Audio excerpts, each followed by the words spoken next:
अस्सलाम वालेकुम नाजरीन, कैसे हैं आप लोग। आप लोगों की पुरजोश फरमाइश के ऊपर एक दफा फिर मैंने एक ऐसे गेस्ट को बुलाया है, वैसे जिनको मैं पर्सनली बुलाना तो नहीं चाहता था, लेकिन आप लोगों के कहने पे मैंने उनको फिर बुलाया है।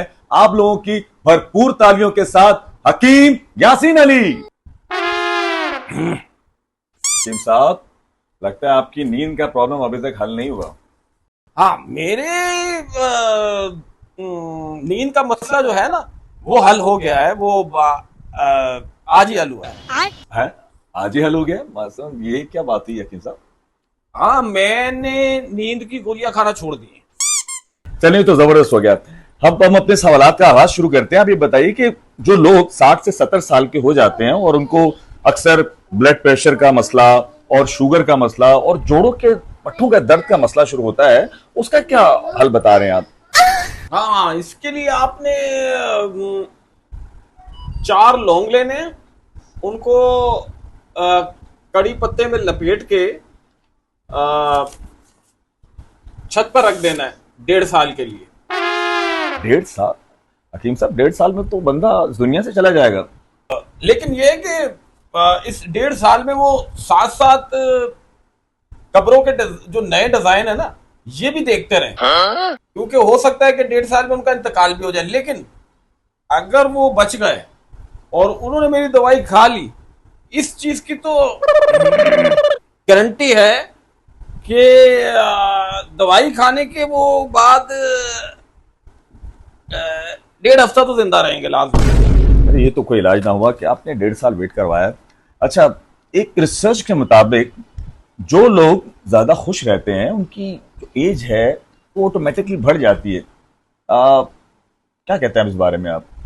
खुशियां क्या होती हैं ये मुझे तो पता नहीं, क्योंकि मेरी तो कम उम्र में शादी हो गई थी। चले, फिर तो हम आपका दर्द समझ सकते हैं। अच्छा हकीम साहब, एक और सवाल है जो कि अक्सर हमसे खवातीन पूछती हैं कि उनके चेहरे पे दाग, धब्बे, कील, महासे हो जाते हैं, तो उसके लिए आप कोई इलाज बताइए अच्छा सा कि उनका जल्द से जल्द ठीक हो जाए सब। नासिर साहब, यही तो बात है, इसी का नाम हिकमत है। जो चीज खवातीन के लिए फायदेमंद हो सकती है वो मर्दों के लिए नहीं हो सकती। अब देखें, खवातीन की खूबसूरती का राज क्या है? लक्स। और हमारी कमजोरी का राज क्या है? लक्स। इसके इलाज के लिए सबसे पहले आपको एक केला लेना होगा। अच्छा, फिर? केला बस अभी ले ले। साहब, मैंने आपसे पहले भी कहा था कि आपको पब्लिक देख रही है, ख्याल करें जरा इसका। माफ कीजिएगा, मैं जरा थोड़ा भूल गया था। वो ये 1 किलो प्याज, आधा किलो टमाटर, 1 किलो टिंडे। अरे ये तो घर के राशन की किताब मिल गई। नहीं, हाँ, इसके साथ मुझे याद आया कि आपको काले चने लेने भुने हुए, उनको ऐसे ऐसे करके पीसना है। अच्छा, यानी कि छिलके के बगैर चनों को खा लेना है? नहीं नहीं नहीं, चने नहीं खाने, चने नहीं खाने। चनों के जो छिलके निकलेंगे ना, उसका आपने बनाना है पेस्ट। और उस पेस्ट में एक शहद का चम्मच डालना है और फिर उसको पीसना है और भी मुंह पे लगा लेना। अरे, तो हकीम साहब, फिर ये केला किधर गया? यार, ये आपका ध्यान अभी तक केले पे ही है। जो मैं आपको बता रहा हूं आप वो सुने।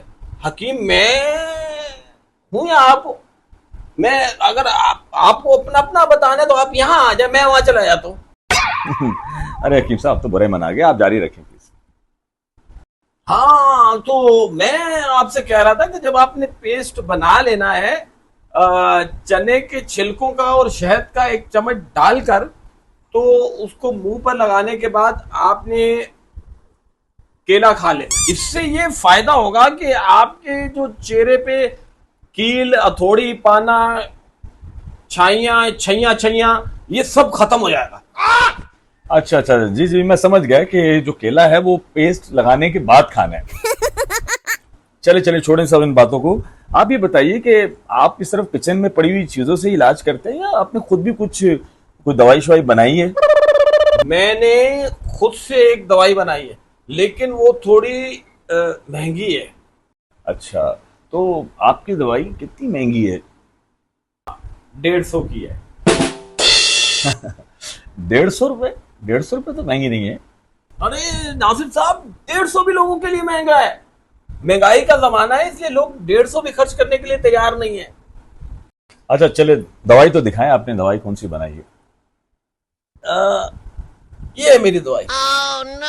अरे हकीम साहब, ये तो साफी है, ये तो करशी की है, आपकी तो नहीं है। ये तो आम दुकानों से मिल जाती है। ये इसके अंदर मैंने अपनी वाली दवाई डाली है। दरअसल मुझे खाली बोतल नहीं मिल रही थी ना, तो मैंने इसके अंदर अपनी वाली दवाई डाल दी। अच्छा हकीम साहब, बताएंगे कि इस दवाई का फायदा क्या है वैसे?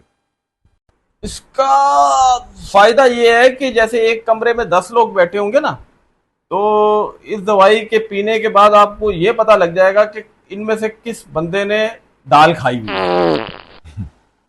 फिर तो मुझे लग रहा है ये 150 में भी महंगी है। हकीम साहब, आपके बारे में बहुत सुना है कि अक्सर हाथों और पाँव की उंगलियां जो हैं वो छटक जाती हैं या टूट जाती हैं, तो जैसे स्पेशली हाथ की उंगलियां हैं, तो आप उनको वापस चढ़ा देते हैं? उंगलियां तो मेरे वालिद साहब चढ़ाते थे, मैं तो बाजू चढ़ाता हूँ।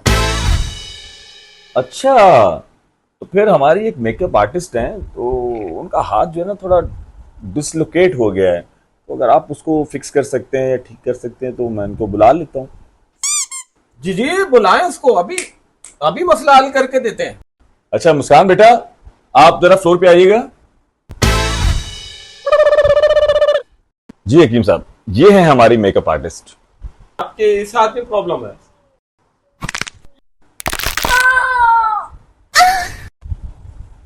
अरे ये क्या किया आपने हकीम साहब? लड़की का हाथ तोड़ दिया आपने? नहीं, पैसे देने की जरूरत नहीं है, बस। मेरा तो दिल कर रहा है मैं तुम्हें उठाकर जूती खींच के मारूं। तुम हकीमा चिल्ला दो, तुमने मेरा हाथ ठीक करने की वजह से तोड़ दिया।